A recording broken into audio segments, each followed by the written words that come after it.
আমরা বকা শুনে মা ফেল করি, আমরা বকা শুনে, বলেন না ভাইয়া, বকা শুনে মা ঘর থেকে বের করে দেয়। ঘর থেকে বের করে দেয় কে? রাতে 3টা বাজে দরজা খুলে দেয়।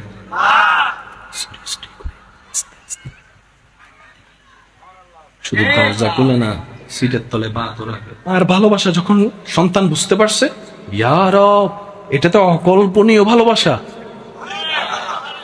এবার রব বলে, বান্দা তোর মায়ের চাইতে 1000 গুণ বেশি আমি রব তোকে ভালোবাসি। এবার বুঝতে পেরেছিস বান্দা, কেন আমি বলেছি ইন্নাল্লাহা ইয়াগফিরুয যুনুবা জামিয়া, তওবা করবি একবার, মাফ করে দিব 1000 বছরের গুনাহ, 1000 বছরের গুনাহ, 1000 বছরের গুনাহ। তোর মা তোকে পেটে ধারণ করেছে, আমি আল্লাহ তোকে সৃষ্টি করেছি, সৃষ্টি করেছি, সৃষ্টি করেছি। তোর মা তোর মুখে শুধু দুধের বুটটা তুলে দিয়েছে, তোর মায়ের বুকের স্তনে দুধের ব্যবস্থা আমি আল্লাহ কুদরতি ভাবে ব্যবস্থা করে দিয়েছি। তোর বাবা তোর জন্য বাজার করে খাবারটা আনে, সে বাজারটা তোকে খাবার দেওয়ার জন্য আমি কৃষককে 3 মাস আগেই মাঠে নামিয়ে দিয়েছি। সুবহানাল্লাহ। তুই খাবারটা যে খাস, মুখে দিয়ে যে গিলস, হজমের ব্যবস্থাটা তো আমি আল্লাহ করে দিয়েছি। সুবহানাল্লাহ।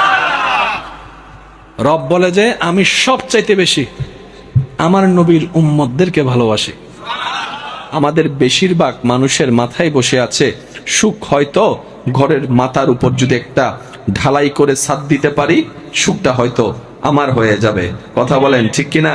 অনেকের ধারণা ছাদ তো দিয়েছি, চতুর্দিকে একটু দেওয়ালটা যদি তুলে দিতে পারি, রুমগুলা যদি একটু বড় করতে পারি, সুখটা হয়তো আমার হবে। এখন এখানের মধ্যে ভিন্নতা আছে। 2 রুমওয়ালা 4 রুমওয়ালাকে দেখে মন খারাপ করে আছে, 4 রুমওয়ালা 3 তলার মানুষের বাসিন্দাকে দেখে মন খারাপ করে আছে। মানুষ যা পায় সেটা নিয়ে শুকরিয়া আমরা করতে জানি না, আমরা সবসময় আরো বেশিটা চাই, বেশিটা চাই। এই বেশি চাইতে চাইতে আমাদের আর সুখী হওয়ার, সুখটা অনুভব করার আর সুযোগ হয় না। কথা বলেন ঠিক না?